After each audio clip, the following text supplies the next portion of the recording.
श्री कृष्ण ने गीता में कहा है, यदा यदा ही धर्मस्य ग्लानिर्भवति भारत अभ्युत्थानम अधर्मस्य तदात्मानं सृजाम्यहम्।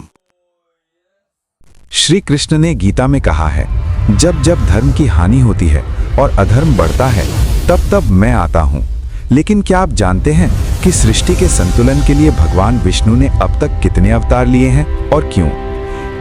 जब जब इस धरती पर पाप का बोझ बढ़ा है तब तब समय को बदलने के लिए एक महाशक्ति ने जन्म लिया है। कभी मत्स्य बनकर वेदों को बचाया तो कभी नरसिंह बनकर मौत को भी हरा दिया। त्रेता में राम बनकर रावण का घमंड तोड़ा और द्वापर में कृष्ण बनकर गीता का ज्ञान दिया। लेकिन कहानी अभी खत्म नहीं हुई है। कलयुग के अंत में वो फिर आ रहे हैं, कल की अवतार। सतयुग से कलयुग तक देखी भगवान विष्णु के 10 अवतारों की पूरी और सच्ची कहानी सिर्फ इस वीडियो में।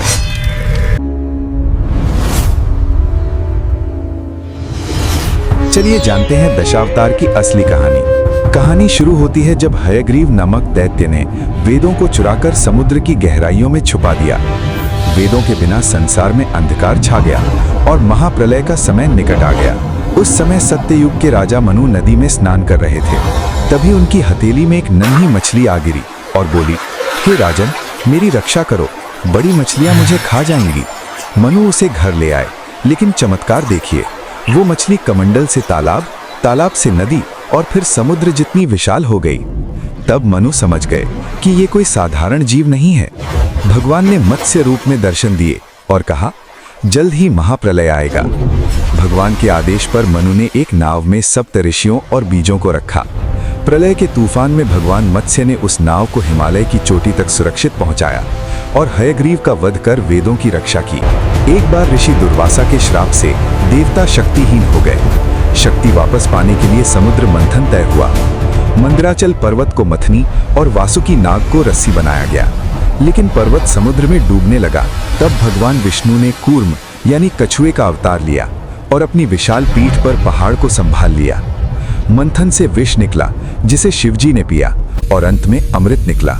राक्षसों से अमृत बचाने के लिए विष्णु जी ने मोहिनी रूप धरा और देवताओं को अमृतत्व प्रदान कर धर्म की रक्षा की। सत्ययुग में ही हिरण्याक्ष नामक दैत्य ने पृथ्वी को ही चुरा लिया और उसे समुद्र की गहराइयों रसातल में छिपा लिया। धरती की पुकार सुनकर भगवान ने वराह यानी सुअर का अवतार धारण किया।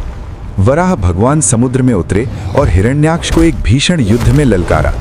अपनी दाढ़ों और शक्ति से उन्होंने उस अहंकारी दैत्य का वध कर धरती की रक्षा की और फिर अपने विशाल दांतों पर पृथ्वी को उठाकर उसे पुनः ब्रह्मांड में स्थापित किया।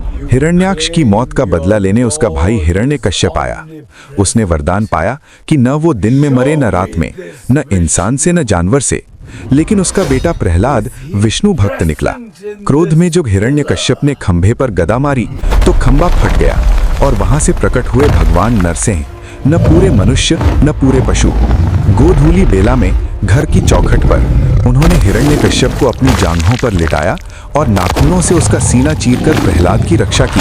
प्रहलाद के पौत्र राजा बलि ने जब तीनों लोकों पर कब्जा कर लिया तो देवताओं की विनती पर विष्णु जी ने वामन यानी बौने ब्राह्मण का रूप लिया और बलि से केवल 3 पग जमीन मांगी। बलि के हाँ कहते ही वो नन्हा ब्राह्मण विराट हो गया। एक कदम में उन्होंने पृथ्वी नाप ली और दूसरे में स्वर्ग। अब तीसरे कदम के लिए जगह ही नहीं बची। तब महादानी बलि ने अपना शीश झुका दिया। भगवान ने तीसरा पग उनके सिर पर रखा और उन्हें पाताल लोक का राजा बना दिया। त्रेता युग में जब क्षत्रिय राजा अभिमानी हो गए तब जन्म हुआ परशुराम का। पिता की आज्ञा पर उन्होंने अपनी माता का भी शीश काट दिया था, जो उनकी पितृभक्ति का प्रमाण था। जब राजा सहस्त्रार्जुन ने उनके आश्रम से कामधेनु गाय चुराई और उनके पिता का वध किया तो परशुराम का क्रोध जाग उठा। उन्होंने अकेले ही 21 बार पृथ्वी को दुष्ट क्षत्रियों से मुक्त किया। त्रेता युग में ही रावण के आतंक को मिटाने के लिए भगवान राम अवतरित हुए। उन्होंने शिव धनुष तोड़कर सीता जी से विवाह किया, लेकिन वचन निभाने के लिए 14 वर्ष का वनवास स्वीकार किया। वन में रावण ने छल से माता सीता का हरण किया। उनकी खोज में राम जी को हनुमान और वानर सेना का साथ मिला। समुद्र पर सेतु बांधकर राम लंका पहुंचे। वहां भीषण युद्ध हुआ और अंत में राम ने रावण का वध कर राम राज्य की स्थापना की। उन्हें मर्यादा पुरुषोत्तम कहा जाता है। द्वापर युग में कंस के कारागार में श्री कृष्ण का जन्म हुआ। पिता वसुदेव ने उन्हें तूफानी रात में यमुना पार कर गोकुल पहुंचाया। बालपन में उन्होंने कालिया नाग का मान मर्दन किया और कंस का वध कर मथुरा को मुक्त कराया। लेकिन उनका सबसे बड़ा कार्य था महाभारत। कुरुक्षेत्र में उन्होंने अर्जुन को गीता का ज्ञान दिया और अधर्म के विरुद्ध धर्म की विजय सुनिश्चित की।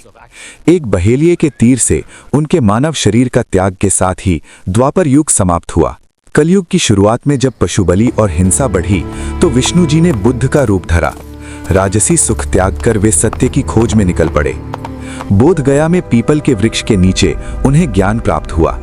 उन्होंने दुनिया को अहिंसा, करुणा और शांति का मध्यम मार्ग दिखाया।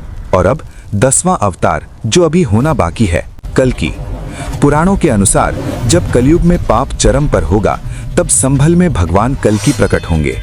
वे देवदत्त नामक सफेद घोड़े पर सवार होकर हाथ में तलवार लिए अधर्म और कलिराज का अंत करेंगे। उनके साथ परशुराम और हनुमान जैसे 7 चिरंजीवी भी युद्ध करेंगे।